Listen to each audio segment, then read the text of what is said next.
कहते हैं कि भारत को लूटने में सबसे बड़ा योगदान इसी का रहा। जो भी लूट खसोट करता ब्रिटिश सरकार के खजाने में भी जमा करता और अपना खजाना भी भरता गया। देखते ही देखते वह यूरोप का सबसे अमीर आदमी बन गया।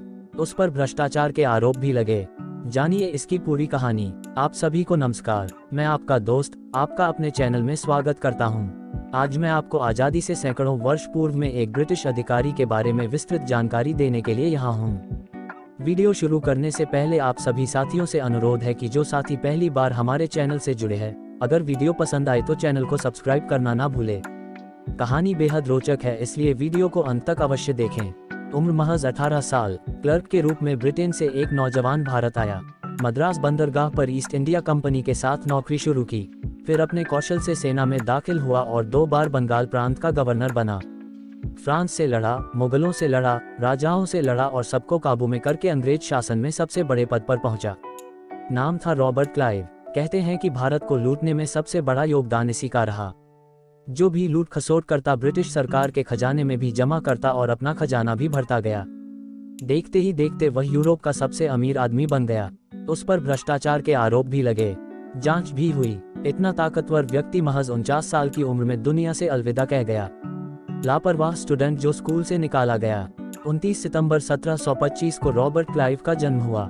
वह पढ़ने में शुरू से लापरवाह था, लेकिन बुद्धि कुशाग्र रही। खेलों में उसकी रुचि ज्यादा थी। कई बार स्कूल से निकाल दिया गया।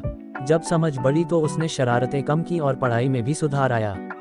शिक्षा पूरी करने के बाद 1743 में उसने ब्रिटिश ईस्ट इंडिया कंपनी में क्लर्क की नौकरी शुरू की। उसे मद्रास बंदरगाह पर तैनात किया गया। 4 साल बाद उसे सशस्त्र सेनाओं में कमीशन मिल गया और वह सैन्य अफसर बन गया। धीरे धीरे उसकी नेतृत्व क्षमता निखरकर सामने आने लगी। ब्रिटिश अफसर उस पर भरोसा करने लगे। शुरू में उसने फ्रांसीसी सैनिकों के साथ लड़ाई की और उन्हें परास्त भी किया। महज कुछ सालों में लगातार जीत हासिल करते हुए क्लाइव का उत्साह इतना बढ़ चुका था कि उसने साल 1757 में 50,000 सैनिकों वाली सेना के सामने सिर्फ 3200 सैनिकों के साथ युद्ध में शामिल हुआ। इस लड़ाई को प्लासी युद्ध के नाम से जानते हैं। यह उसके जीवन में बड़ा मोड़ साबित हुआ, क्योंकि ब्रिटेन ने बंगाल पर अपना आधिपत्य इसी युद्ध के बाद जमाया। देखते ही देखते वह ब्रिटिश हुकूमत का करीबी होता गया। भारत में अंग्रेजी सत्ता को मजबूती देने में उसका नाम हमेशा से आगे रहा। समझौते के बाद जीती लड़ाई। प्लासी युद्ध में सिराजुद्दौला अपने सेनापति मीर जाफर की वजह से हार का सामना करना पड़ा। बाद में अंग्रेजों ने मीर जाफर को बंगाल का नवाब बना दिया। ये लड़ाई क्लाइव ने मीर जाफर से युद्ध में जाने से पूर्व किए गए एक समझौते के बाद जीती थी। युद्ध में मीर जाफर को अंग्रेजों की मदद करना था और उसके बदले उसे बंगाल की नवाबी मिलनी थी, जो बाद में मिली भी। अंग्रेज एक साथ 2 फ्रंट पर जीते, प्लासी की लड़ाई भी और बंगाल पर राज करने का अधिकार भी, क्योंकि मीर जाफर तो सिर्फ नाम का नवाब था। असली हुकूमत अंग्रेजों के हाथ में थी। इसीलिए भारत में जब गद्दारी में कोई नाम लिया जाता है तो मीर जाफर की भूमिका अग्रणी बताई जाती है। अनेक युद्ध को जीतने के बाद उसके सामने ईस्ट इंडिया कंपनी के अंदर से भ्रष्टाचार और अराजकता को खत्म करने की चुनौती थी। वह काफी हद तक कामयाब भी हुआ। उसे क्लाइव ऑफ इंडिया के नाम से भी जाना जाता था। वारेन हेस्टिंग्स के साथ मिलकर उसने राजनीतिक वर्चस्व भी हासिल करने में बड़ी भूमिका अदा की। एक सैन्य अफसर के रूप में करियर शुरू करने वाला क्लाइव मेजर जनरल के रूप में ब्रिटिश भारत के कमांडर इन चीफ के पद तक पहुंचा।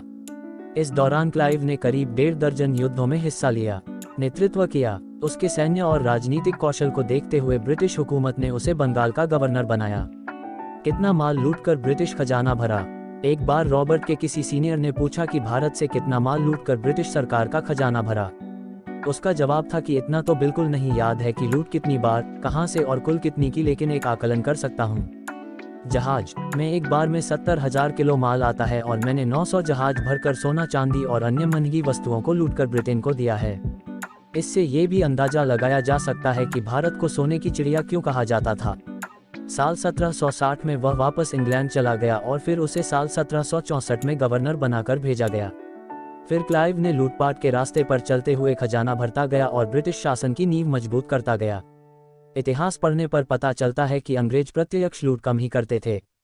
वे छोटे छोटे राजाओं, नवाबों में फूट डालते, फिर जिसे सपोर्ट करते उससे लाखों रुपए ले लेते, और यह सिलसिला अनवरत चला। हर राजा ने, नवाब ने गरीबों को लूटा और ब्रिटिश खजाने को देता गया। इसके पीछे सिर्फ और सिर्फ किसी भी तरह अपना प्रभुत्व बचाने की कोशिश मात्र होती थी। फूट डालो और राज करो का सिद्धांत क्लाइव ने जो डाला, उसे आने वाले हर अंग्रेज अफसर ने फॉलो किया। साल 1767 में क्लाइव ने भारत छोड़ा तो फिर नहीं लौटा। इंग्लैंड में उस पर भ्रष्टाचार का मुकदमा चला। हालांकि वह बरी हुआ, लेकिन तब तक अंदर ही अंदर टूट चुका था। क्लाइव की मौत आज भी रहस्य बनी हुई है। कहीं खुदकुशी की जानकारी मिलती है तो कहीं स्वाभाविक मौत की। हालांकि खुदकुशी की ओर ज़्यादातर का ध्यान जाता है। कम उम्र में इतनी उपलब्धि हासिल करने के बावजूद मुकदमे की वजह से वह अंदर ही अंदर टूट चुका था और अंततः महज 49 साल की उम्र में दुनिया को अलविदा कह दिया। आपके साथ मिलकर मुझे खुशी होती है और मुझे पूरा विश्वास है कि आपको यह वीडियो पसंद आएगी। अब आप भी इस ऐतिहासिक परिप्रेक्ष्य के बारे में अपने मित्रों को बता सकते हैं। हमें उम्मीद है कि आपको वीडियो में दी गई जानकारी सुनकर आनंद आया होगा। आप सभी का बहुत बहुत धन्यवाद, और हाँ, हमारे चैनल को सब्सक्राइब करना न भूलें। धन्यवाद और मिलते हैं अगली वीडियो में।